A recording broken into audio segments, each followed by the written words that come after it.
It's day 6. We're in Reykjavik. We are gonna go and see the Fjöll, the fjord tunnel. I don't know what it's called. Word. Just like England has the channel. Anyways, we weren't sure what we were gonna do today, but now it's very packed. We're gonna go and try and see a bunch of kitties. There are a bunch of cats in Reykjavik that apparently are super friendly. And then we're gonna go try out some of the famous cinnamon rolls and a bunch of other things. It's been 6 days and we've finally received true Icelandic weather, very gray outside. So we're kind of excited for that, unironically, because it's been probably the best weather you could ever ask for doing hikes. But now we're in Reykjavik and we're experiencing some true Iceland weather. So let's get to it.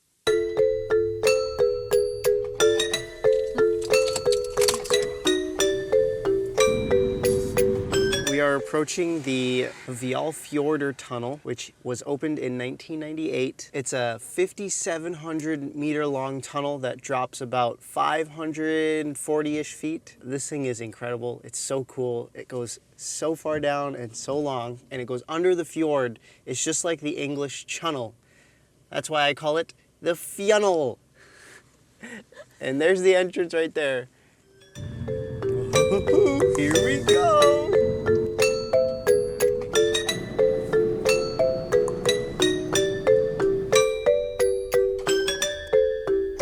Abandoned ship. Very cool. I feel like a strong wind could probably knock this thing over. I don't know if we're supposed to go back there because it looks like a junkyard pretty much. That's why I stayed in the car. Fair enough. So if you do go back there, be careful. And if you're from Iceland and you know that we're not supposed to go back there, I apologize. All right, our next location is a very cool spot. Do you see it? Do you see it? Right there.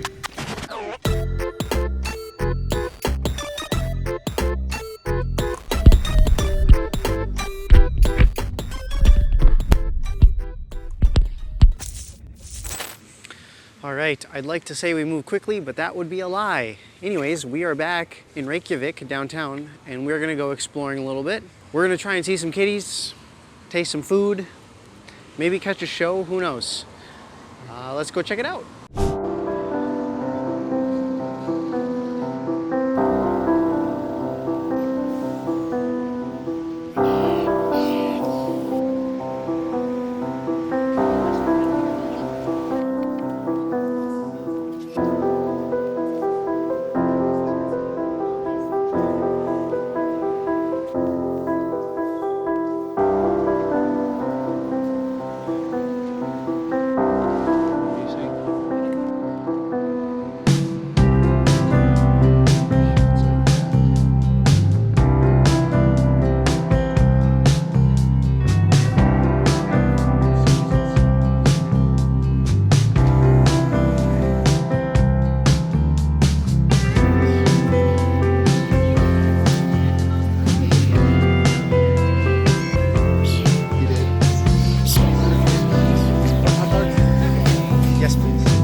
think that's going to do it for us today. Shorter day, but we got a lot done. But we're going to call it a day a little bit early so we can get up early tomorrow and hopefully make the most out of our half day at Iceland. How are you feeling about the trip so far? It's been really good. It went by really fast. I'm not really looking forward to going back home, but... So when is the next Iceland trip? I don't know. We're planning to go to Italy next year. That kind of replaces our Iceland opportunity. That's true. And we're going to Japan later this year. Yeah. And the Philippines. And the Philippines. And South Korea. And South Korea. Oh my gosh. So we got a lot planned for this year. So stay tuned. In the meantime, subscribe. And we'll see you guys tomorrow.